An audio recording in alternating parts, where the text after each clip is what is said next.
Friends, അപ്പോൾ ഈ ഒരു വീഡിയോയിൽ നോക്കുകയാണെന്നുണ്ടെങ്കിൽ നമ്മളെ ജിയോ മച്ചാൻ ഇതുപോലെ ഒരു പേപ്പറിൽ ഒരു തീപ്പെട്ടിക്കൊള്ളി ഇട്ട് ചുരുട്ടിയതിന് ശേഷം കത്തിക്കുമ്പോൾ അതിനുള്ളിൽ നിന്നൊരു പുക താഴേക്ക് ഗ്ലാസ്സിലേക്ക് വരും നമുക്ക് കാണാൻ പറ്റും. അപ്പോൾ ഇത് നമുക്ക് എന്തായാലും ഒന്ന് ട്രൈ ചെയ്ത് നോക്കാം.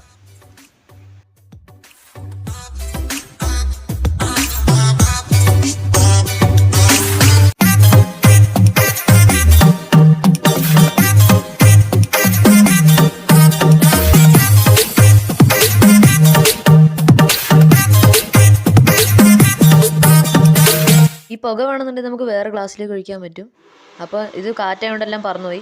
അപ്പോൾ സംഭവം എന്തായാലും വർക്കിംഗ് ആണ്. നമുക്ക് അടുത്ത വീഡിയോ കാണാം. Bye friends. അപ്പോൾ ഈ ഒരു വീഡിയോയിൽ നോക്കുകയാണെന്നുണ്ടെങ്കിൽ നമ്മളെ ജിയോ മച്ചാൻ ഇതുപോലെ ഒരു പേപ്പറിൽ ഒരു തീപ്പെട്ടിക്കൊള്ളി ഇട്ട് ചുരുട്ടിയതിന് ശേഷം കത്തിക്കുമ്പോൾ അതിനുള്ളിൽ നിന്നൊരു പുക താഴേക്ക് ഗ്ലാസ്സിലേക്ക് വരും നമുക്ക് കാണാൻ പറ്റും. അപ്പോൾ ഇത് നമുക്ക് എന്തായാലും ഒന്ന് ട്രൈ ചെയ്ത് നോക്കാം.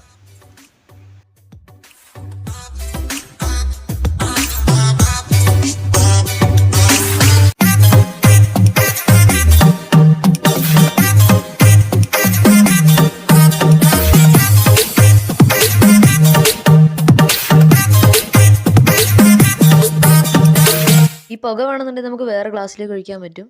അപ്പോൾ ഇത് കാറ്റായതുകൊണ്ടെല്ലാം പറന്നുപോയി. അപ്പോൾ സംഭവം എന്തായാലും വർക്കിംഗ് ആണ്. നമുക്ക് അടുത്ത വീഡിയോ കാണാം. ബൈ.